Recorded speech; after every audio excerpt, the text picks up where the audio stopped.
Under the pressures of your life and the tough. No stay down, mama time, pick it up. No matter with the down, full style, strictly up. Full vibes, now pick it up. When the bills, them, the rent and the mortgage due. Yeah. When me chalice, when your best friends are gone and it's only you. Yeah, like a bus, lift them up the music. Skanking sweet. Everybody wanna feel like free. Forget your troubles and you rock with me. You know feel a reggae music sweet. Yeah. Skanking sweet. Everybody wanna feel like free. Forget your troubles and you rock with me. You know feel a reggae music sweet. Yeah. Skanking sweet. For every pain there's a melody, yeah. For every trouble there's a harmony that brings everything together. So make us sing together. And who said life no order? And every man got his struggle. I beg you to help me, Lord, and let me overcome my struggles. Can't get sweet. Everybody wanna feel like free. Forget your troubles and rock with me. Can I feel reggae music sweet? Yeah, skanking sweet. Everybody wanna feel like free. Forget your troubles and rock with me. Can I feel reggae music sweet? Yeah, skanking sweet. We skanking till our morning come. Until the day when my trouble is over. Hallelujah. We're grooving in our time. We're grooving on my troubles away. Everybody wanna feel like the troubles and the rocking. You know feel no reggae music sweet. Yeah. Everybody wanna feel like the troubles and the rocking. You know feel no reggae music sweet. So skank everybody wanna feel like but the troubles and the rocking. All right, yes.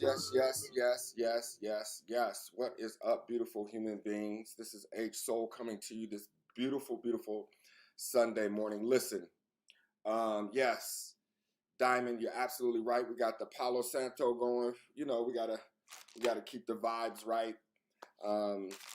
Make sure that the air is purified, especially for the discussion that we're about to have this morning. You know what I'm saying? It's like one of those discussions, right? Where, you know, I spoke last week about, we'll get there. First and foremost, let me say what's up to all my people out there. Listen, if you're listening to me on Facebook, that's fantastic.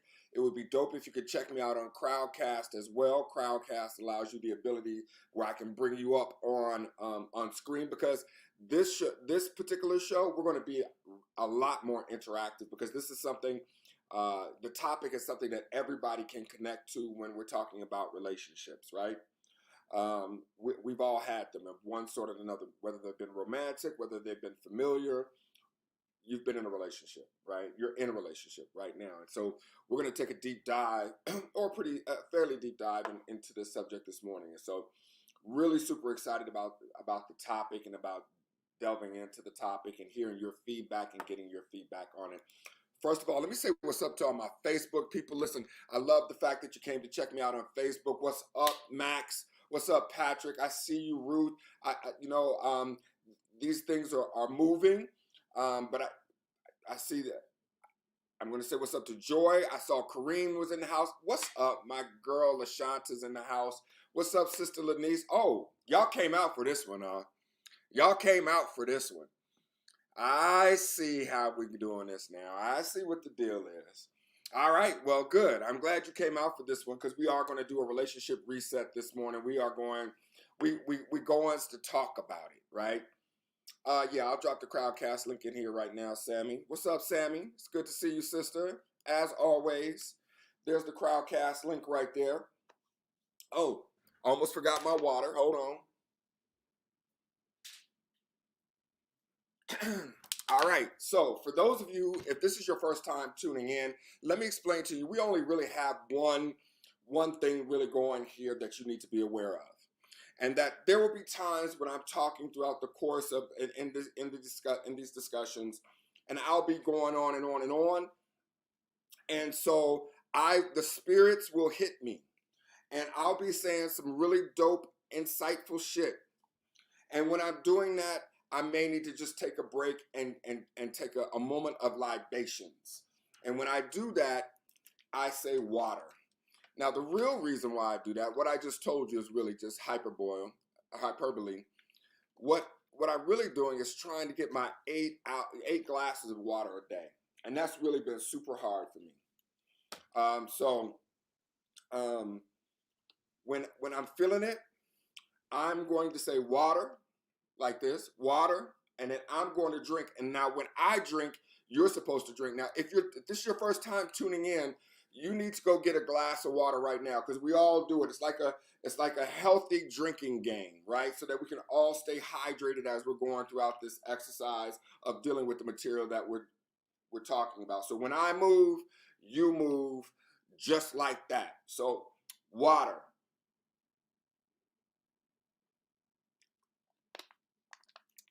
And that's it. And we're going to set that there. All right. Here we go.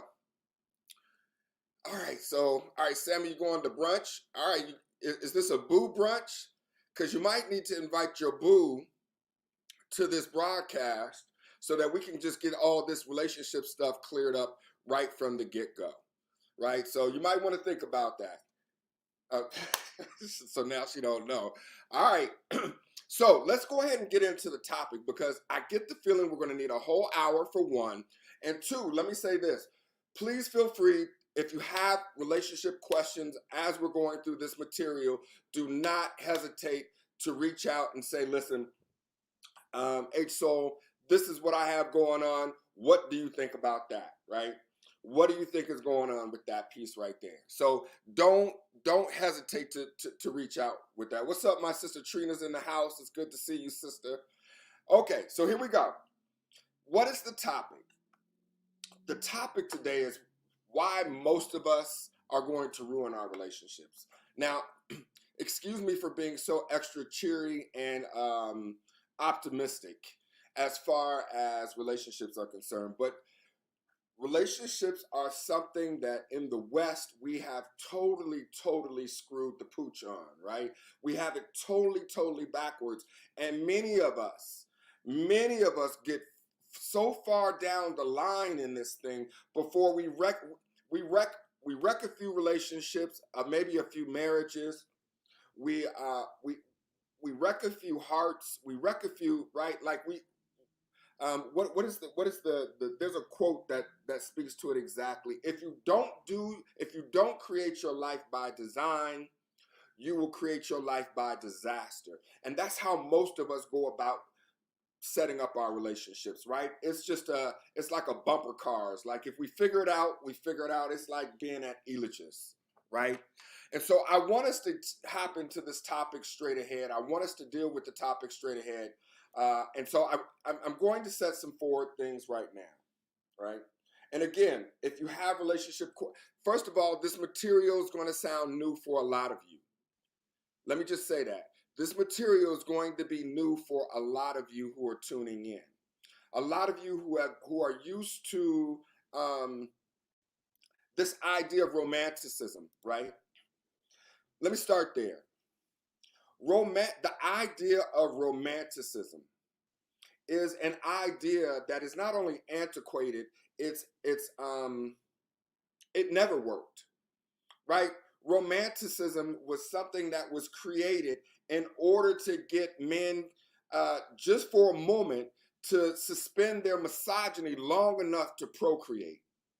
That's what romanticism was about, right? Because the same people that created romanticism couldn't have women in government, couldn't have women in high places of authority. The Romans, right? That's where it comes from. Go back and look at how the Romans really thought about women.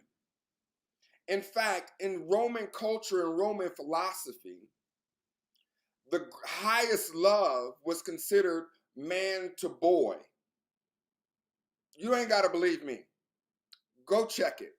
The highest form of love was from man to boy. Women weren't part of the society. They weren't part of the mix like that in Roman society. And now we're going around today living out ideals through an antiquated fairy tale fantasy of what is necessary to do something simply to procreate. In today's world, we would just say it was simply to get the booty. That's all romanticism was for. And if you look at it, if you look at the practice of even what's inside of what we call romanticism, it's all about flower. It's all about putting together the best representative. It's not about showing up as who you truly are. It's about putting forward your best representative. Making sure you're representative. So your representative comes with, in the beginning, comes with. So another thing about romanticism, it's only and primarily 99% focused in the courting period. Right? That's where romanticism is rooted. It's rooted when you're just getting to know someone. And so you do things and you say things in the very beginning that you have no intentions of doing and saying for the rest of the relationship. Am I lying? Stop me when I'm lying, right? This is what, yes, it's performative. It's performative. Thank you. Mating display. Thank you, Ruth. These are the things that it's about, right? And so it's about and it's about, and as Sister Ruth is saying here, it's about decoding what is really going on. So let's talk about what's really going on. Now, I need you to have some water next to you because we're going to take this a little deep, and it's going to touch on a few nerves, because I'm sure most of the people that are watching here have had a divorce, have had a very broken relationship. As a result of a broken relationship, they are dealing with single parenting.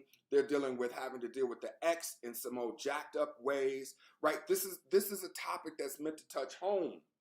And the reason why I even began to talk on this topic, right, is because, and those of you who were tuned in last week, you know this to be true, I had a dream about my ex in it and the divorce. And so I started researching all these things about divorce, because I woke up from that dream like really emoted. I was crying. I was really upset.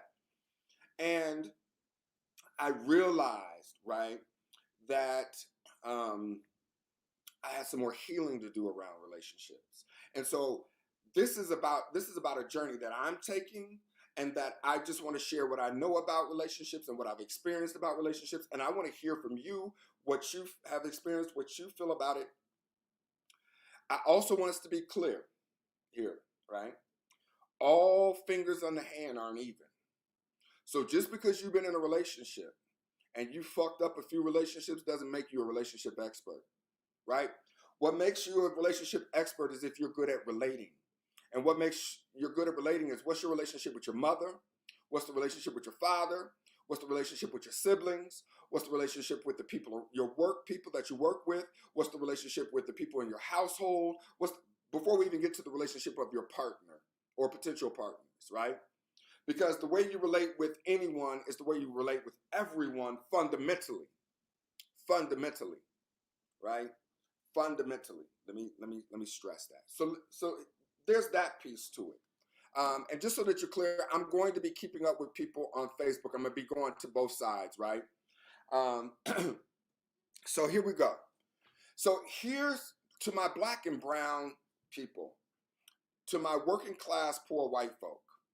I want you to understand why I often use a plantation paradigm, especially when we're talking about relationships.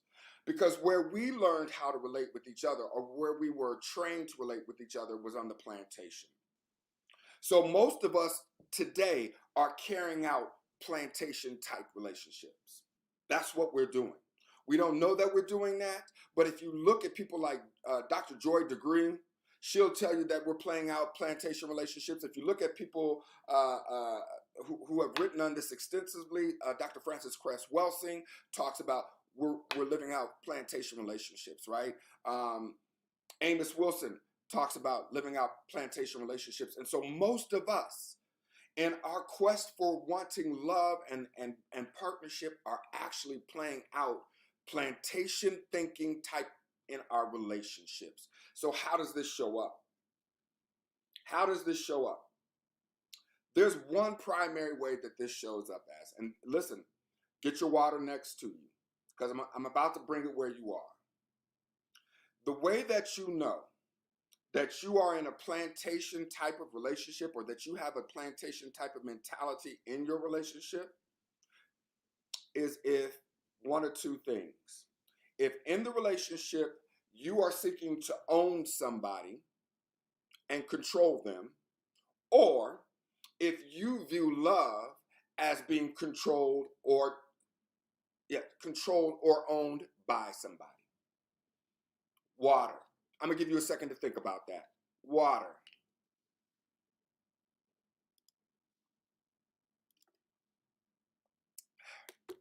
Now, let me say that one more again.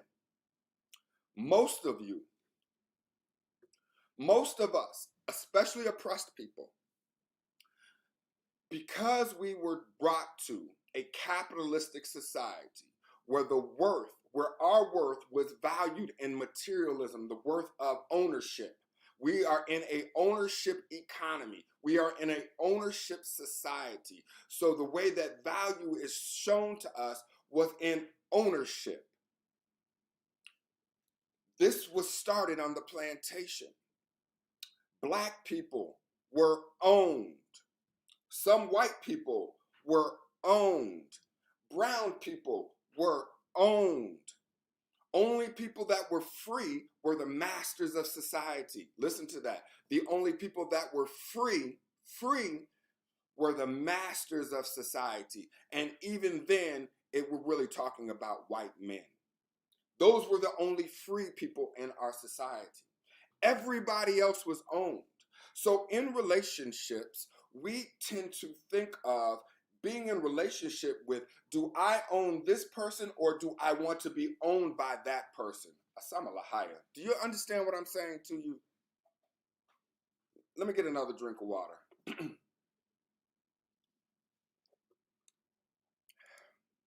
You need some examples of that, right? Here's a perfect example of that. Jealousy is a natural human emotion. It's natural. So the act of feeling jealous or having jealousy come up, right? That is natural. What is not natural is to create a system based upon your jealousy, right? And that is what we're set up as. So most of us, tell me if this has been you. Have you been in a relationship where you wanted to make your partner feel jealous because you wanted your partner to value you? Do you know what that's called in economics? That's called a scarcity economy. So what you are threatening when you are acting, I'm gonna tell both sides of the coin. When you are seeking to make someone jealous, what you are trying to do is to uplift your value in their eyes, which means there's a scarcity. You feel like there's scarcity there. And so that unless you can the only way to up your value is to make them think that they're about to lose. Do you hear what I'm saying? Think of what you're really doing emotionally and mentally. You are giving someone the idea that they're about to lose something. And because they're about to lose something, or there's a threat of losing something, that they should grab a hold of and possess what it is that they have. Asama Lahaya. That is one side. Now, if you are someone who, and I'm gonna bring it to all the way. I'm gonna bring this to everyone. Let's look at the flip side of that coin. Have you been in a relationship where someone is seeking to make you jealous? Right? They're trying. You feel them trying to make you jealous. Right? They're trying to evoke in you that you're going to lose. And these are inauthentic relations with each other. These are inauthentic relations with each other. These are reindeer games, right? These are reindeer games. What is this? Play silly games, win silly prizes. And that's what we're doing in relationships. We're playing silly games and we're winning silly prizes.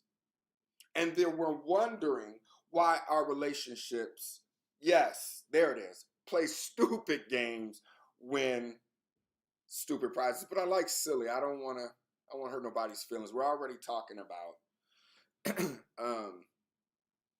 so that is what 99% of the problems that we have in relationships are because we are seeking to own someone and someone seeking to own us. And we don't know how to relate with each other. Oh, this is about to hurt. Get your water. Get your water. Take out your pen. We don't know how to be in relationships with free people. We only know how to be in relationships with people who are slaves. Water.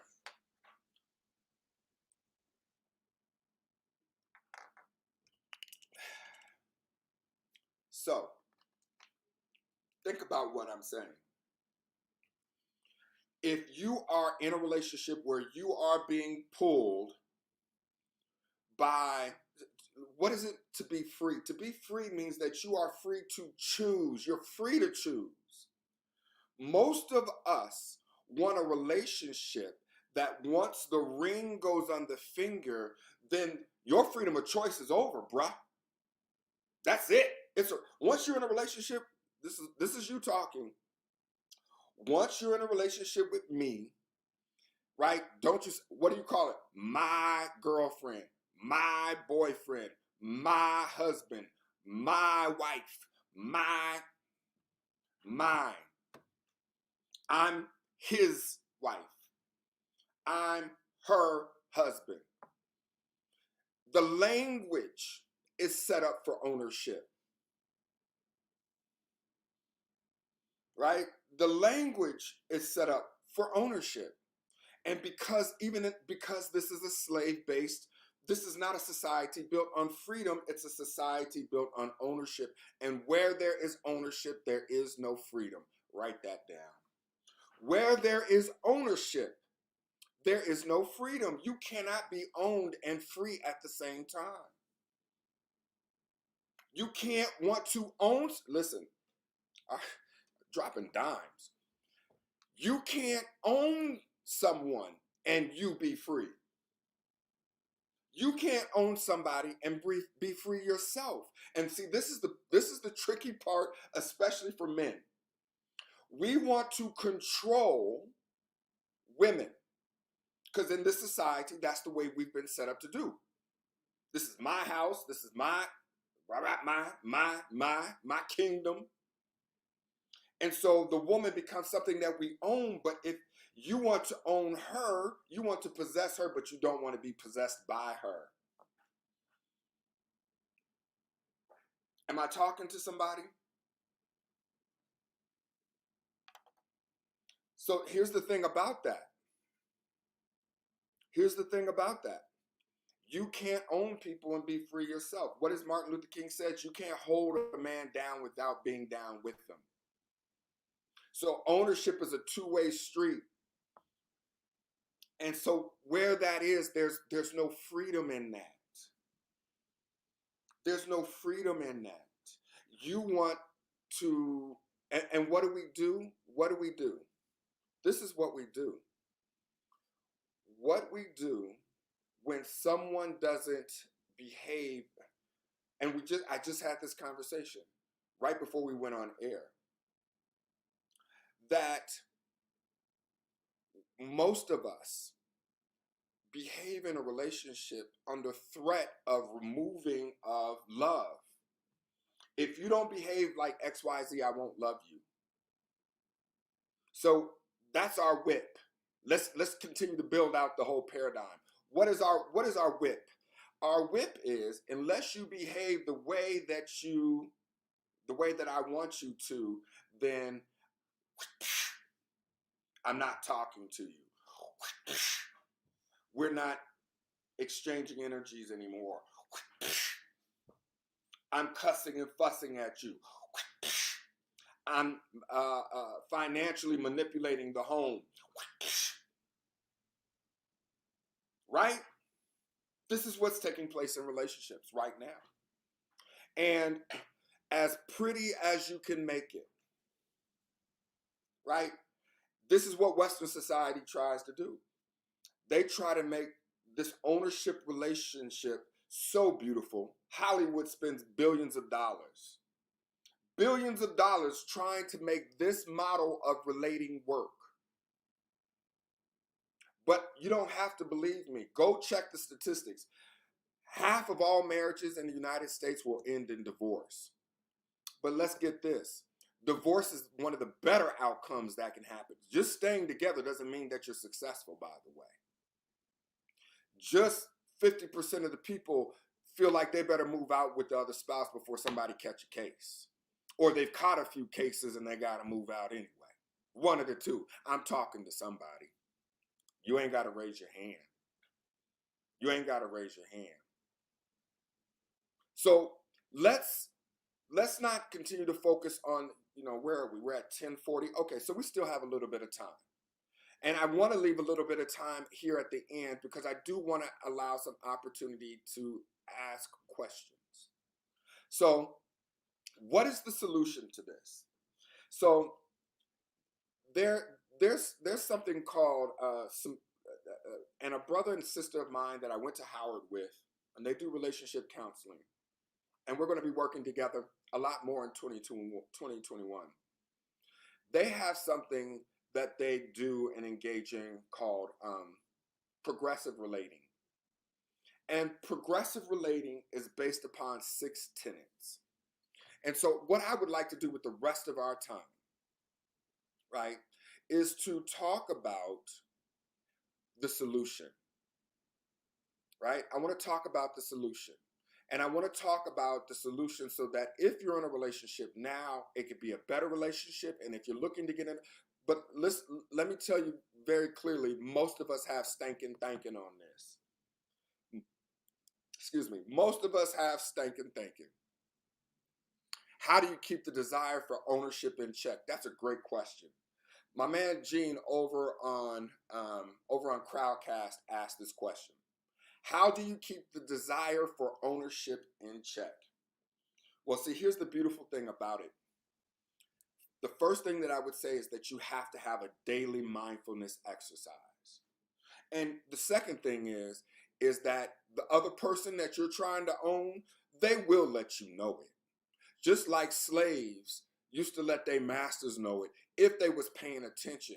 If you're in a, you'll know. So that's a deep question that Gene is asking. And it's especially true for men. I'm only going to speak from a man. I'm not going to say it's especially true because women try to own too. Yes, y'all do. Yes, y'all do. Most of y'all think that once you got a ring on a man that he's your man now, right? He's your man. Men just think that our woman's our woman after the first date, right? After the first date, you're our woman. So we arrived there, that ownership part really early. Women, it's usually once you put a ring on it, right? If you like it, then you should have put a ring on it. That's the ownership part, right? Even, there's that, it's in the culture. If you put a ring on it now, you own it, right? You've staked out your claim. All of that is based upon plantation paradigm. So, Gene's question speaks to the heart of what we're doing, right?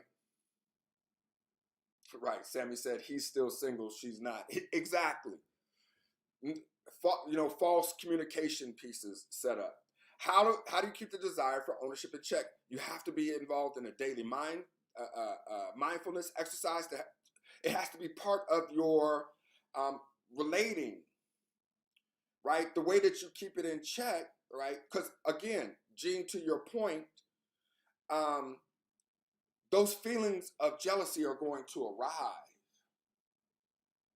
right? Those emotions are going to come up because, especially if you've been injured, you don't want to lose what you've invested your time and energy and your heart into. And so here's the thing. Okay, so I'm about to tell a personal story, right? I'm gonna get personal. So when I was with my children's mother, I had a fear from day one. And I want you to listen to what I'm saying. Let me drink some water before I get started. Water.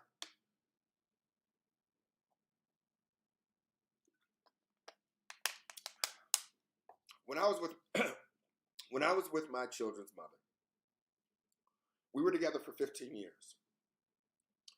Before we were at the very beginning of the relationship, and this was true to the very end. And I want men, if you're tuned in, men, I want you to listen to what I'm about to say to you. From day one, I was afraid that I was going to lose her. And I can't explain where that came from. I don't know what that's rooted in. I'm still doing the work around that. Like I said, for those of you who tuned in last week, you know that I start to talk about the dream that I had that started me focusing on men and our inability to deal with grief and our inability to deal with loss and our ability to deal with our emotions. I was afraid from day one that I was going to lose her. So the way that I functioned throughout the relationship, actually women, you're going to be able to relate to this too. The way that I functioned throughout the relationship, whenever there was an argument, was she's about to leave. Uh-oh, here it goes. She's about to go. Uh-oh, I'm about to lose it. How do I keep my family together? I messed up. How do I? So my whole relationship, I would have dreams about it. I would have dreams about us breaking up. I dreamt about us breaking up 15, 20, 30, 40 times before it actually ever happened. Because in the relationship, I was in the relationship fearing loss. And believe it or not, most of you are in relationships because you already have a sense of loss. So I just brought that fear, and I want to say this. I want you to listen very clearly. What you fear, you attract. What you fear, you attract. And I learned that lesson the hard way. What are you afraid of? Becomes the question, Gene. What is it that you're afraid of losing? That's what's going on when you're talking about having to check yourself. Your desire for ownership is rooted in a fear of loss. Where does that fear of loss come from? Now listen, as Black, brown, indigenous, and working class poor white people, we have a very good reason to have a fear of loss based upon the trauma that we've experienced here in Western society. So it's not just from anywhere, Brother Gene. It just doesn't fall from the sky. It's been implanted inside of our DNA because of the experience that we've had inside of this plantation economy for the last 450 years. Most of us have experienced mostly loss. So it's only natural for us to begin to think that we're going to continue. But the reason why we're experiencing loss now is because we've internalized our oppression. We've internalized our loss. So you know when they say when you lose, don't lose the lesson, Black people as a collective, brown people as a collective, women as a collective, men as a collective, us as a society as a collective, we've lost the lesson because we don't understand, right, that you attract what you fear. And if you fear loss, if loss is something that you fear, guess what life is going to do? Life is going to be like, oh, life, write this down. Life is against the crystallization of your character and of your spirit. Life wants you to be free. So if there's a blockage within you, life is going to push against it. If you're hard-headed, it's going to push against it hard. Let me check over on Facebook because I'm dropping dimes and I'm not even, yeah, here we go. Whew. All right, being afraid of being alone because we have been taught that our worth is in belonging to one another. That's a whole nother show. Because the truth is we do need each other. We are each other's medicine. We just don't have to be owned by each other. Right? We are whole and complete. This is what I love about Stephen Covey's 7 Habits. Stephen Covey says that there's 3 degrees to being in the healthiest relationship. Right? And I want you, this is just me riffing. Now I'm riffing. So check out this riff. Stephen Covey says that there's 3 levels of relationship that every realized being must go through. The lowest level is dependency. All of us come to this planet and we're dependent on somebody else. We are not independent. We come here dependent.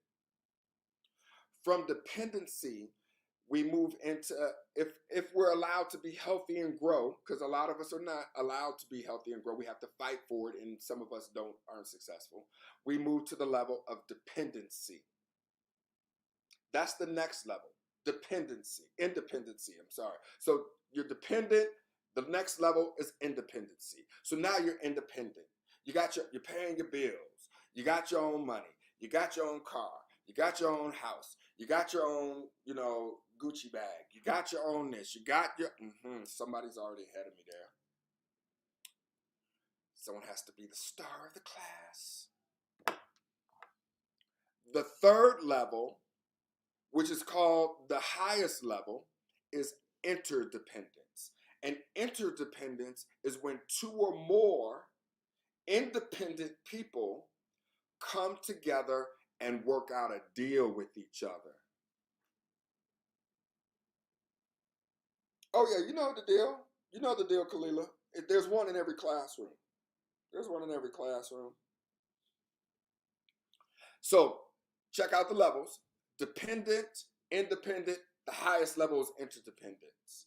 Most of us, when we move from relationships, we move from a place of dependency. We skip independence. What is independence? Independence is freedom. So most of us skip the level of freedom. We move from dependency, depending on someone, into interdependency, where we're still depending on someone. And so we don't bring independence into our interdependence. We're still dependent in our relationship, which is an independent piece. This is a master class. You just can't break this down in 45 minutes. Right? So go check out, if you want more information about that, go check that out. Go check out what Stephen Covey says about dependence, independence, interdependence. And most of us skip from being dependent on our parents, emotionally, socially, economically, to being dependent on our mate, emotionally, socially, economically. We never in this society are encouraged to be free, because if we act free, this society would have a problem with that. When you got the masses acting like they're free, that's a problem. So that problem, so that level, independence, is not encouraged in women. It's not encouraged in Black, brown, indigenous, poor, working class white people. It's not encouraged in those groups. Those groups are supposed to move from dependency to interdependency. So when a woman left her father's house, she left her father's house to go live with her husband. She never had an opportunity to express her independence. Y'all feel what I'm saying? And so here's the thing, y'all.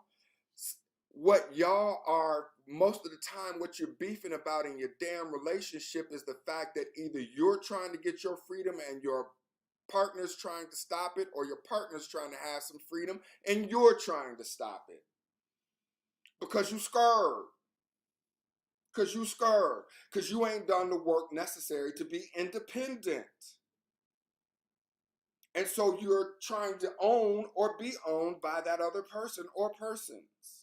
And listen, it don't work. It don't work. I'm not going to even ask how many divorcee people that we have up in this thing, but I will tell you this. The demise of your relationship is rooted in exactly what I'm talking about: plantation politics and ownership. And so we are out here, we're wounded warriors, right? We're walking out here as wounded warriors. We don't have a way of communicating with each other in healthy ways, right? So I've tarried enough on that. Everybody, water, and then we're going to move into the solutions.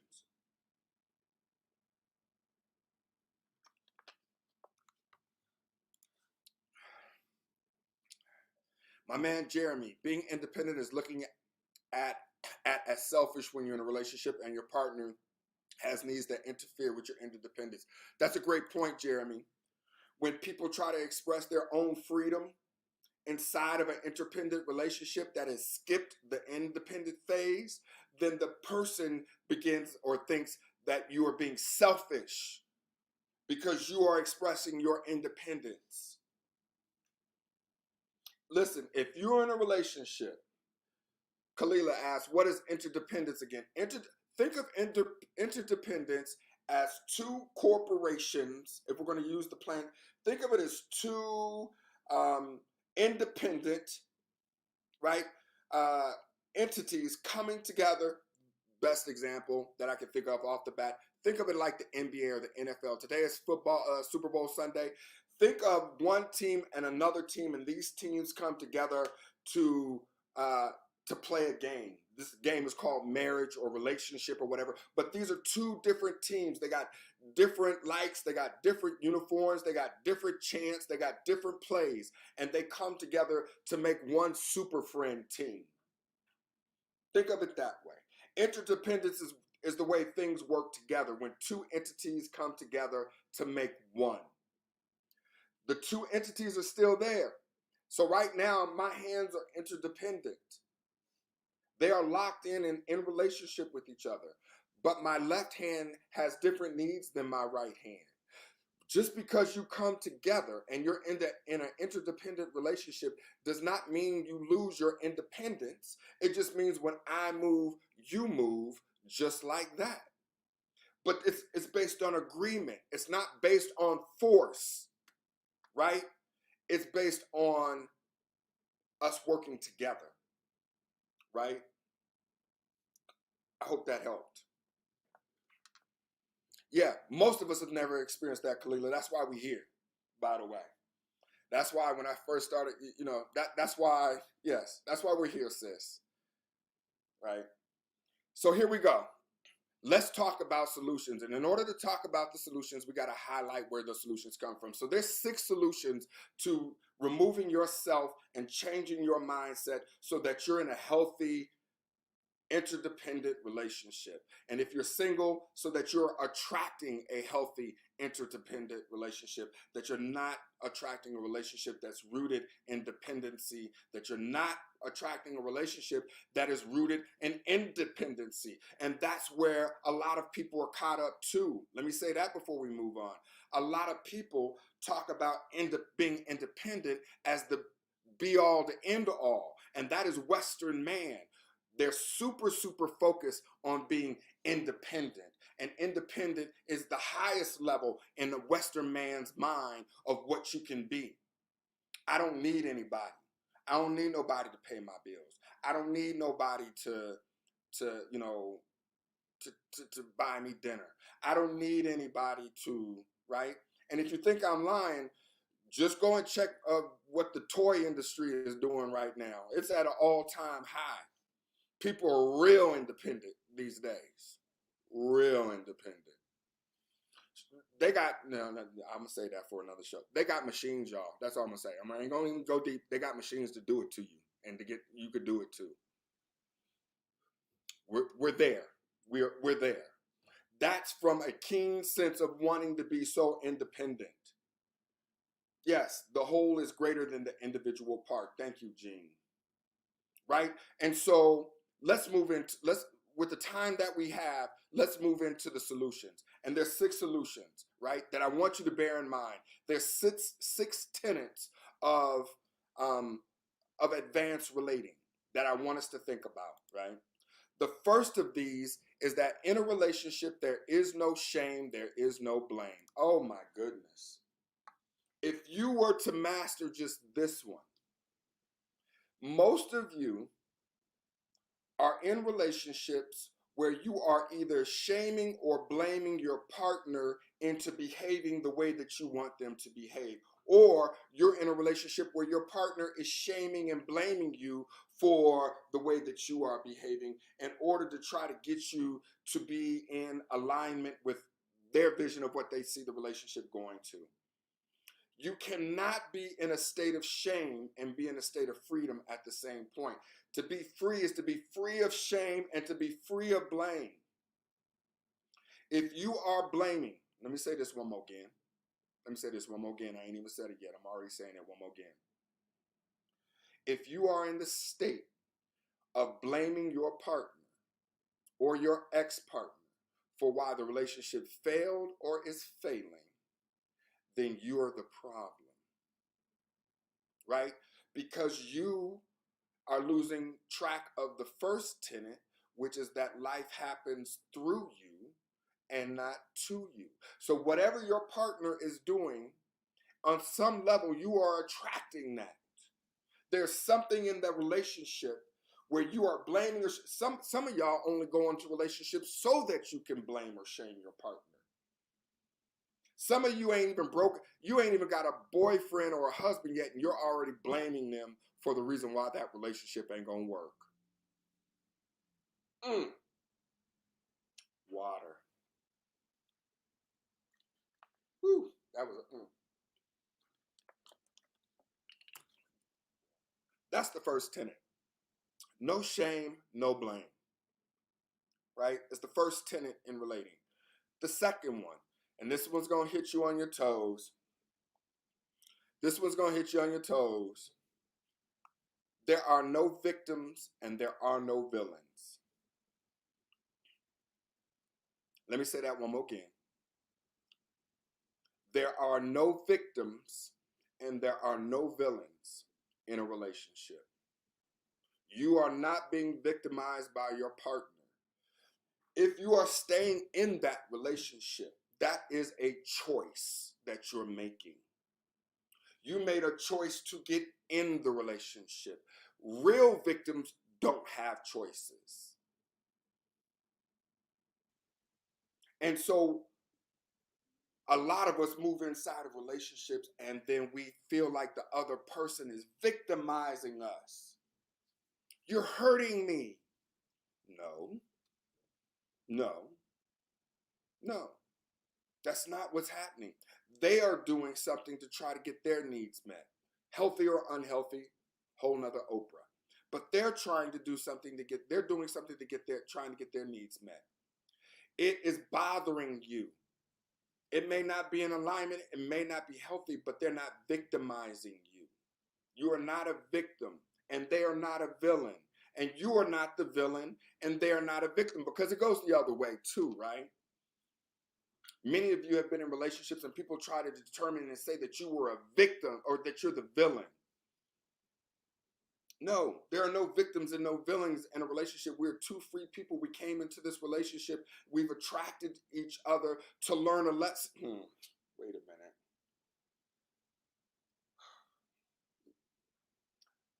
The reason why we get inside of relationships, I understand that I've hopped ahead here.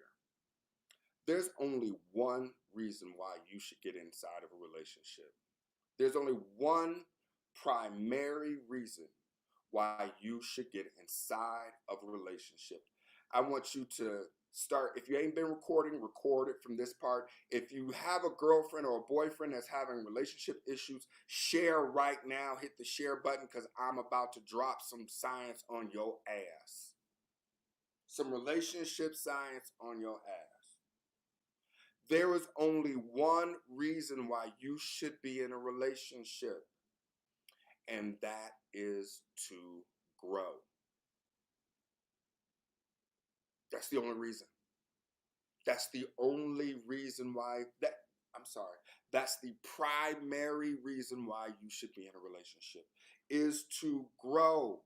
So if the relationship if you're not uncomfortable in your relationship, I saw that Joy posted this earlier inside of the Sojourner group.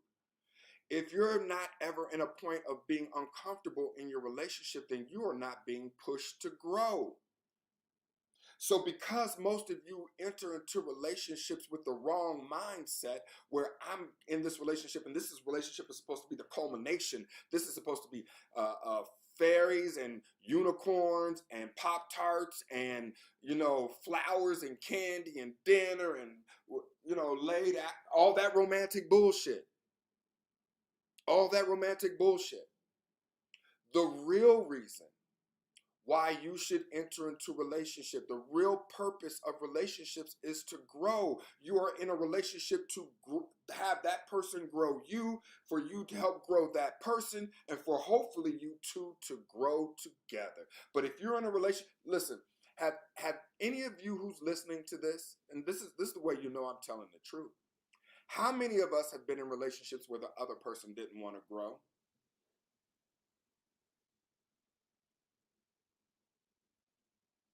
Don't worry, I'll wait. How many of you did that relationship seem like the most frustrating and energy draining and chaotic relationship in your life, where the person was just comfortable being just where they were? There was no growth mindset about moving forward, about expanding, about becoming a better. If you're in a relationship with someone who's not trying to be a better human being, who's not trying to grow, get out. Get out. Get out yesterday. That is a relationship that is doomed for failure. Because the purpose of relationships are to grow. And if you don't know that the purpose of relationships are to grow, then when arguments come up, you're going to feel it as a loss. When disagreements come up, you're going to feel it as a loss. When not ending up on the same page happens, you're going to feel it as a loss. You're going to feel all those things as a loss. You're going to feel like you're losing if you don't understand that those things are happening for you to master them. And it's through the mastering of them. It's the same reason why most of y'all can't hold on to your habits or your goals.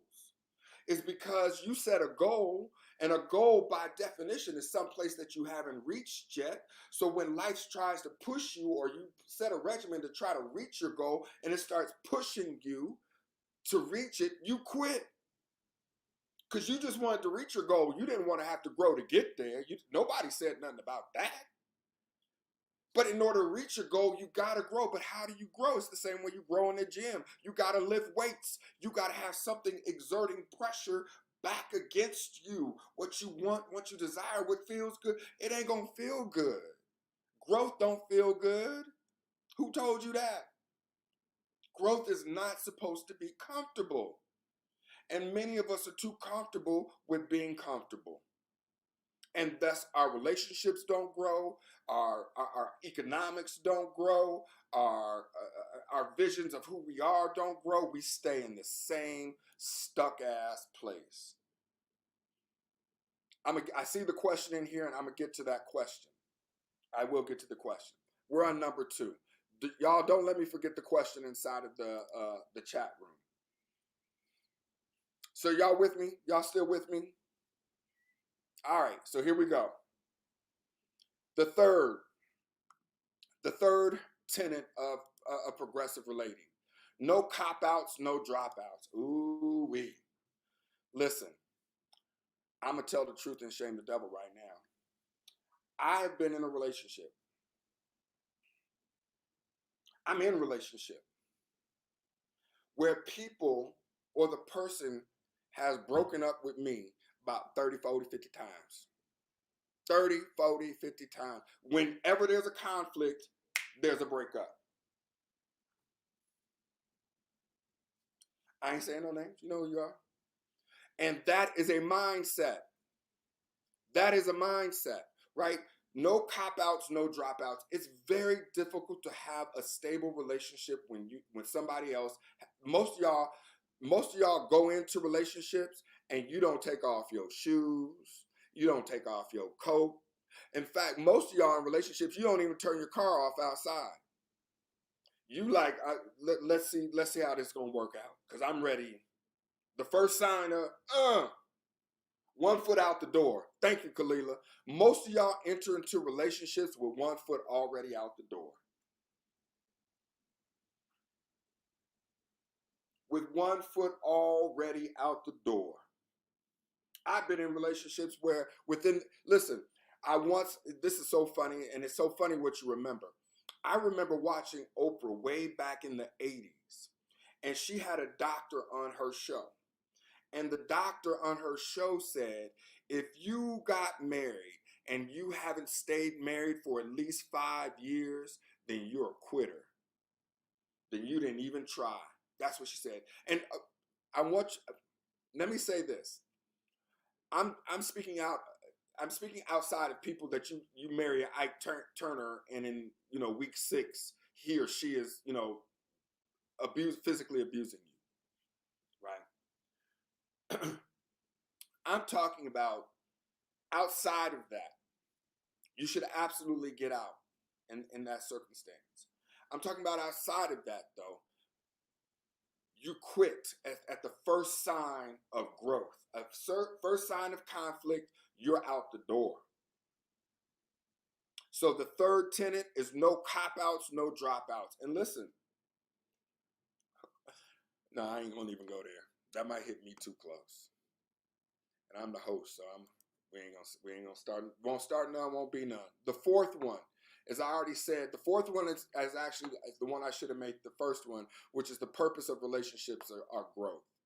Don't get in a relationship if you don't want to grow. If you don't want to grow, if you don't want to be uncomfortable, if you just want to be who you are, if you just want to be at the level that you're at, then don't get in a relationship. Don't waste nobody's time. Don't waste your time.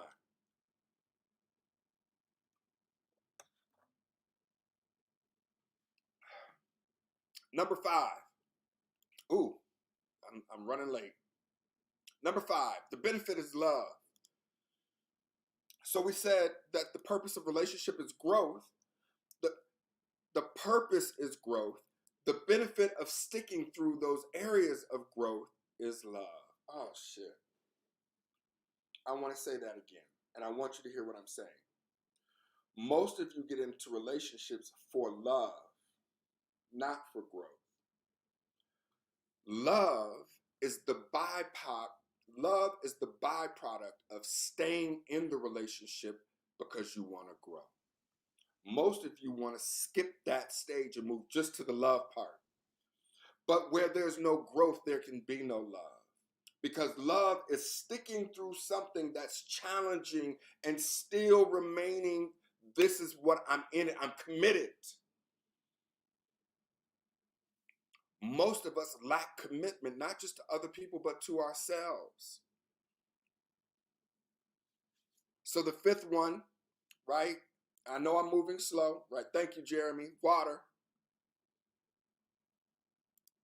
So the 5th one, right, is love. Love is the byproduct of being in a relationship that is challenging and working through those challenges and growing together. And when you have a relationship or relationships that you're in and you're growing together with, the byproduct becomes love.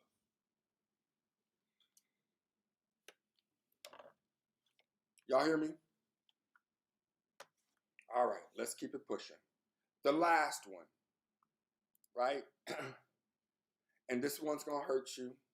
And it's going to hurt you just because of the truism of it. We create our lives. You create your life.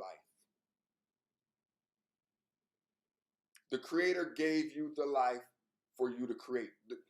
I said this last week. The Creator created us to create. Let me say that one more again. The Creator created us to create. So we create our lives. We are creating our lives right now. The life that you have right now, for good, for bad, or for ugly, is the life that you created with your choices. Point blank, period. Point blank, period. And that, taking ownership of that, is something that is scary for people to do. Because we got blame and shame going on there. We need somebody to blame. And that's because we really blame ourselves. But that's a whole nother Oprah. But blame and shame, what did they say? Whenever you point one finger at somebody, you got three pointing back at you. Now, you don't have to master these 6 tenets before you're in a relationship. Right? You don't have to master these before you get in a relationship. Right? But you do have to understand them, believe them, work from those as a basis, right? You have to work with those as a basis. And so let's go through the 6 tenets, and then I'm going to let y'all go because we're already 2 minutes over time. I'm not trying to take up your whole Sunday, but I told you that this was going to be a meaty discussion. First of all, let me answer this question. If you have any questions, post them now. The question is, it seems as though women, it seems as though women who often experience relationships with the outcome of he ain't shit, black man can't hold down, etc. Maybe she wants to be controlled because she has skipped independence and went into interdependence. So it's kind of a question, but it's kind of a statement, right? It's really a statement. Let me read the statement again.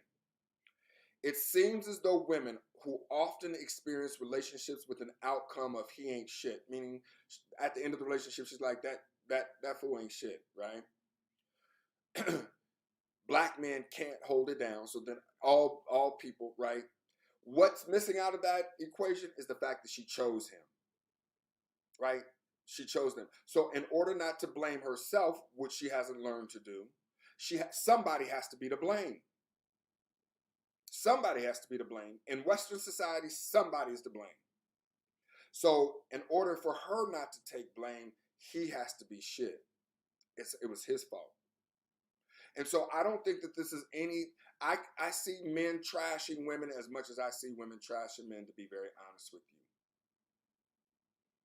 you. And here's the thing.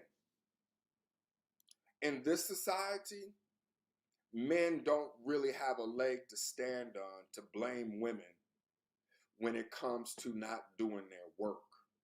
Because here's what a woman will do. A woman will shut her whole situation down, go get her a rabbit, go get her a stack of books from whatever's on Ayana Von Zant's list at the time, go get her 3 bottles of wine, and she will stay single for a while and get with her girlfriends as she works her shit out or tries to work her shit out. Now, oftentimes it's the blind leading the blind with a lot of this shit. So I'm not saying it's successful, but she will make the effort. She will make the effort to try to clean her shit out, right? To see what's going on. Why am I attracting these type of men? Maybe I need to cut off my hair. So she'll cut off her shit. You know, men don't do none of that shit. When have you heard of a man cutting off his hair because he thought he was trying to get rid of? Not never. We don't do that. We don't do the self-reflection when it comes to revamping our shit to see what it is that we're doing. That we're not taught to do that. I'm not saying that's natural to us. We're not taught to do that. Right? So, but women, they'll do that shit. They'll take a 3-month, 6-month, 9-month, 1 year hiatus from sex. Now, let me say this. In men's defense, not that we need one, but in men's defense, the reason why women can take a 1-year hiatus without having sex is because she knows she can hop right back in the game and pick up right where she left off. There's always a plethora of penis for a woman. A man, we always feel like we're, you gotta stay mobile. But women already, women know. when a man and a woman go to a club, it's a totally different experience for both. For men, he's shooting his shot. Women generally don't have to shoot a shot. They just got to show up to the game. So I say all that to say that that assessment, right, is predicated, right, has to be,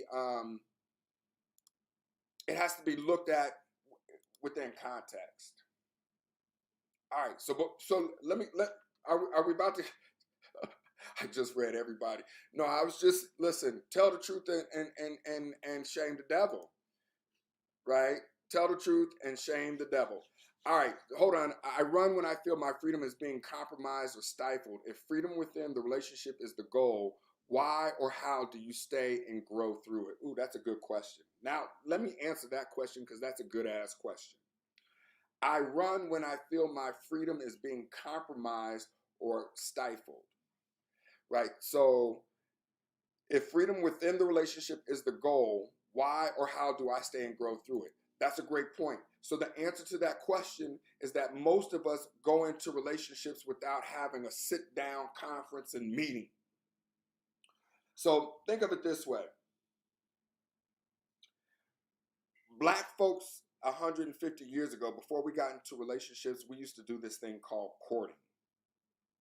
Courting is where we sit down and we work out contract relationship agreements. Most of us walk into relationships without relationship agreements. And so when you're feeling stifled in a relationship or you feel like your freedom is being threatened, there could be a few things going on with that, sis. There could be a few things going on with that, right? Because some of us are so fiercely independent that we're afraid, oh shit, let me get some more water. You know what? I'm starting to know when I'm about to say something that's about to fuck somebody up. So before I do that, let's drink some water.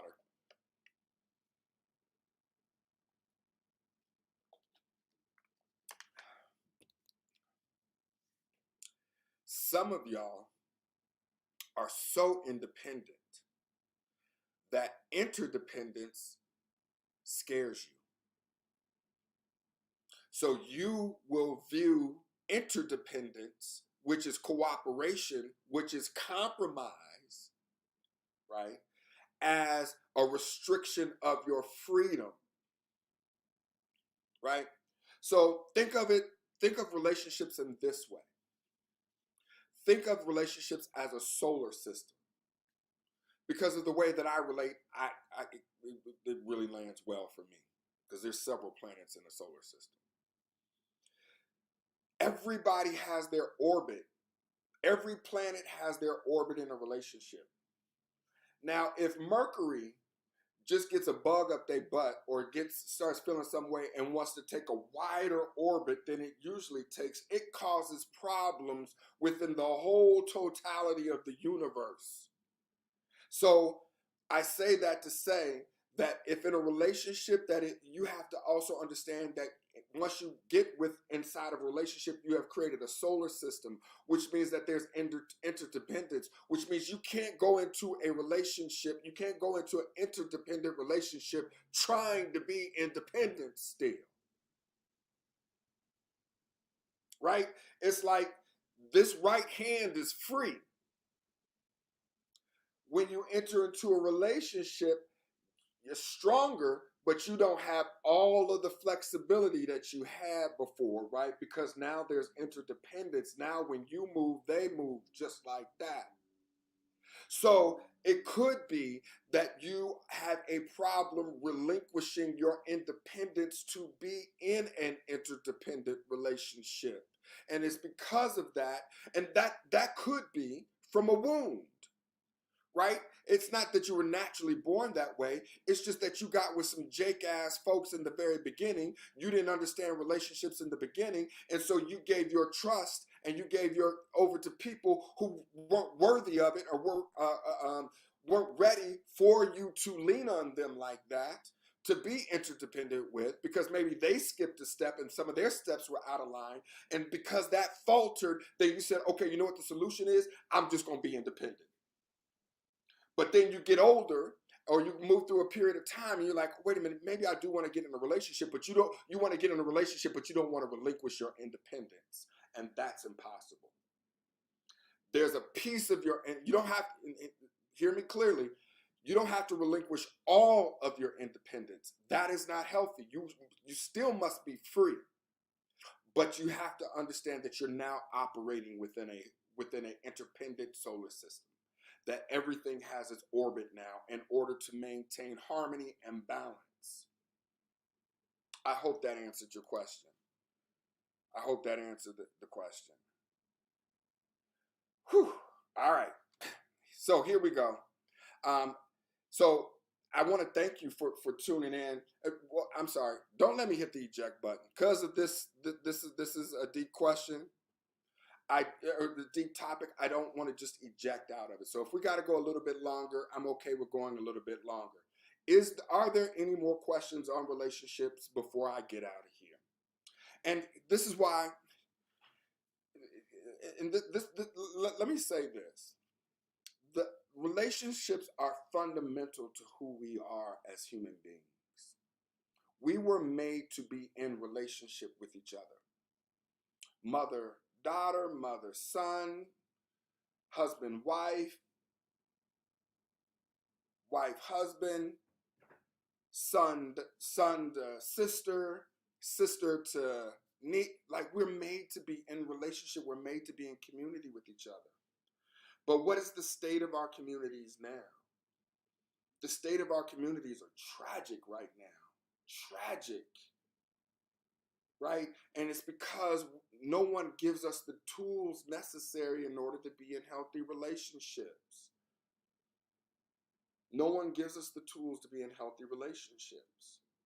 And then we don't trust people enough to listen and sit down and reflect on what they're saying about if there's truth in them. Listen, I don't want you to believe anything that I've told you. The reason, and let me be just very straightforward, the reason why I feel like there's some wisdom in what I'm talking about relationships is because I've been in a lot of them. It's trial by error. And I was fortunate enough when I was in my early 20s to be brought and set down by the elders and given a paradigm that took me years to even begin to manage effectively. But I was given one. I was given a roadmap.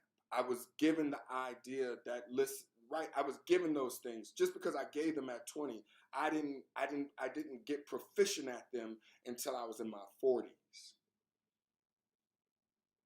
So that's what did they say? Forrest Gump says. That's all I'm gonna say about that. Ian, caught this late. Did you speak on letting go? Leave it to somebody to show up late. Have you talked about how to drop that Negro yet? Hold up. How you come through the door and talk about let it go? Wait a minute, let it go of what? Don't let me assume, Sister Iron. It's good to have you here. When you say letting go, you mean letting go of the other person or letting go of past hurts? Letting go of what exactly? I need some clarification before I go in. Water.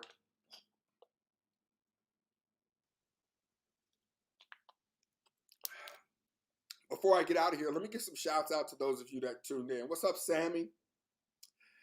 What's up, Cass? My family, Lanice, Kalila, it's good to see you. Brother James, it's good to see you too. Oh, D in there. It's good to see you, sweetheart. Sasa's here. Talib is here. Kenya, it's good seeing you, sis. Ruth is in the house. Tashia, that's a new face. What's up, Tashia? You know, we're gonna have to start doing like church and give, have first time people in the chat room get up and say a little something about themselves while they're here. It's good to have you here, Sister Tashia. And on Facebook, it's another reason why I can't do that. The thought of what's the guy's name? Stephen. I don't know what you're talking about now. Now you done got deep over in the chat room, and I can't catch it all the way. But let me try him. So, how to let go of someone else. So let me say this. Most of y'all think that you're trying to let go of a man, and it's not.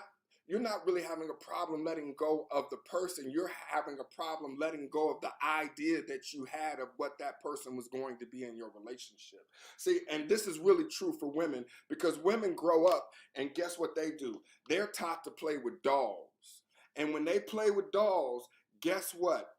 They run everything. They are the director. They are the producer of that script. So the husband, you're going to come home and do this. And the wife is, yes, and then I'm going to bake you and you're going to like it. And they spend hours doing that all throughout their childhood, playing the director of how relationships and households are going to work. So when they roll into a relationship, they already got a whole script worked out for us, homeboy. You better know. You better know. So when you talk about a letting go, what probably needs to be let go first and foremost is your stinking thinking about what relationships are and what men are supposed to be and how they're supposed to show up and blah blah blah blizzard or all that shit. That's the first thing that you gotta let go, because you're never really letting go of a person. You're letting go of the idea that you had of what that person was or should be. You're letting go of your ideas, your thinking around that. And that's difficult. Right? That's difficult. That's difficult. The author of the book you referenced regarding the 3 relationships, that's Stephen Covey. It's the 7 laws of success or something like that. Somebody dropped that inside of the chat room. Stephen Covey, he's a business white boy, a lot of good stuff inside of it. He talks about the 3: dependent, independent, interdependence. Great stuff. Good for business too. I love Stephen Covey's work. Okay. Any more questions? Ian, I hope I answered that for you, sister. It's good to see you here, Bob. Yes, 7 habits of highly successful people. Thank you, James. I appreciate that. My sister, Kalila, says, forgive him for not being the man you needed him to be. No, sister. No. Don't forgive him. That's usually not where the issue is. It's about forgiving him. What do we say this works? This works from the inside out. So this ain't about forgiving him, about him not being the man that you needed to, that you wanted him to be. This is about forgiving yourself. This is about forgiving yourself. And once you forgive yourself for that, then you can extend your self-forgiveness to that person. But you can't give what you haven't given to yourself already. And listen, women, listen, and this is what my dream was about. This is what my dream was about, Kalila. So now you're hitting on it. You're hitting on a nerve, a good nerve. Most women have not forgiven themselves for choosing their baby's daddies. Oh, shit. See, I was supposed to be wrapping this show up. Most women have not forgiven themselves for choosing the man, for making the choice of who they chose to be their baby's daddy.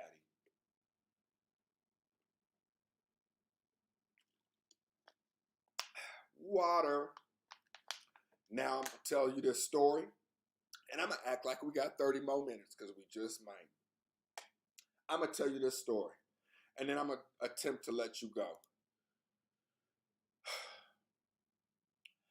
I was in Atlanta about 8 years ago, and I'm driving down Covington Highway with my mother. My mother and father got divorced when I was 7. And me and my mom are out driving, and we are having a nice light discussion. So I thought. And so I turned to my mother and I said, Mom, what's the biggest mistake that you felt that you made in your life? What's your biggest regret? Her response to me, and she didn't miss a heartbeat, is she turned to me and she said, marrying your father. And that, I almost wrecked my car, not because I didn't know they had a contentious relationship, not because I didn't know that there had been, issues there, but it had been 42 years since they had been married. 42. And in 42 years, I ask her, what is her biggest regret? And she says, marrying your father. What was that rooted in? Because we've since talked about what that answer was rooted in. That answer was rooted in seeing the struggles that she saw my brother and go through from not having a father inside of the house. My father was around, he was active, but he wasn't inside of the house. And so when my father and parents divorced, right, when my parents divorced, my grades went down, my behavior started to spike, like shit went wrong, my universe was fucked off, right? And so as a mother, you feel responsible for that. You feel responsible for that. And so she was holding on to the challenges that she saw my brother and I have to go through because of the divorce, and she felt guilt. It was all rooted in guilt. It was all rooted. And what did I say? One of the tenets of relationships are no shame, no blame. And most women are walking around today blaming themselves for that ain't brother that they got inside, that they chose to be their baby daddy. He ain't showed up for their kids. He don't show up the way they want him to show up. That, the relationship ain't what it, Let that shit go. Let that shit go. And I'm happy to report that before my father passed, they were able, which is why you always have to leave room open for grace to happen. They were able to mend that. They were able to mend that relationship, right? And she was able to let that shit go. The more that she saw that my brother was okay, that I was okay, she was able to let it go. But listen, you can't mess, a mother almost always assumes that everything that happens to her child is somehow her fault. She'll find a way to blame herself. And so that's a huge piece for mothers. Also, women, I want you to hear this. And then I really am going to let you go. I have never, and I've been a part of men's groups almost my whole adult life. Since I was 20, I've been a part of men's groups. I have never seen a man not take care of his children and end up or have a life worth living. Water.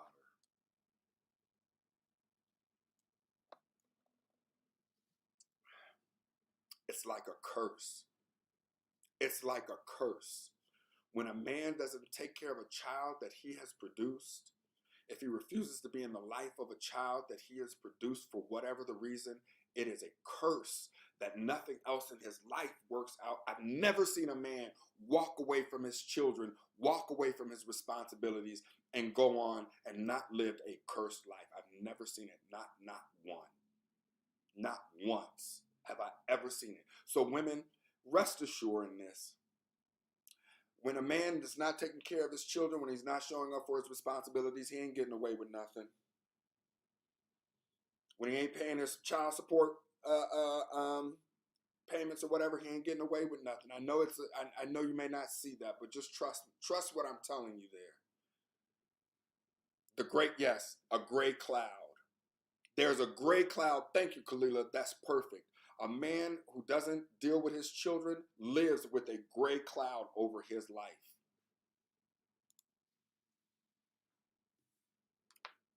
And that's real spill. So this is what you need to do, sister. Let that shit go. Let it go. Let it go. So, we got any more? What's up, Hannah? It's good to see you, sis. Still waiting on those documents from you. What's up, Sister Ravada? Yeah, I hope it's tears of healing, sis. I hope that you're helping to work. We're working some of those things out, working some of those kinks out. We're going to be focused on relationships for a minute, right? We're going to be focused on relationships for a minute because there's some shit to be worked out. So I have taken up an hour and 20 minutes of your time. I'm about to get out of here. I hope that you all have a wonderful Sunday. This is going to be a session that we're going to come back and visit to, because relationships are important. They're fundamental, and I want us all to have healthy, happy, whole relationships. So on that note, remember, it is our duty to fight for our freedom. That gives a whole nother message. It's our duty to fight for our freedom, our own freedom. It is our duty to win. We must love and trust and respect one another. We have nothing to lose but these mental, emotional, and physical chains. This is H Soul. I love you deeply, sincerely, and eternally, and I'm out.